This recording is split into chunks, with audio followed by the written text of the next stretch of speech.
Next film வந்து தானு sir produce பண்ணி சிம்பு நடிக்க போகிறாரு. அதுதான் நெக்ஸ்ட் ஃபில்ம் நீங்கள் கேட்டதுக்கான ஆன்சர்.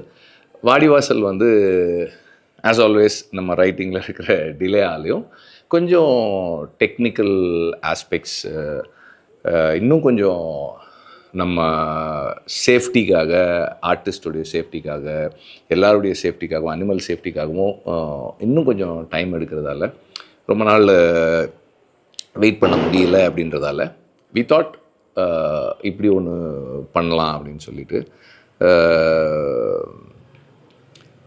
தானு சார் தான் வந்து சொன்னார். சிம்புவோட மீட் பண்ணி பேசுகிறீங்களான்னு கேட்டார். நான் சரின்னு சொன்னேன். உடனே மீட் பண்ணோம். Within like few hours everything fell in place. அதுக்கப்புறம் வந்து அன்றைக்கி நான் சொன்னது என்னென்னா, இப்போது பண்ண போகிறது வந்து நிறைய ஸ்பெக்குலேஷன்ஸ் இருக்குது, அதையும் கிளியர் பண்ணுன்றதுக்காக தான். இது வந்து வடசென்னை 2 இருக்குமா அப்படின்னு நிறைய ஸ்பெக்குலேஷன்ஸ் இருக்குது. இது வடசென்னை 2 கிடையாது. வடசென்னை 2 அப்படின்றது வந்து அன்புவின் எழுச்சி தான். தனுஷ் நடிக்கிறது தான் வடசென்னை 2 இருக்கும். இது கிடையாது.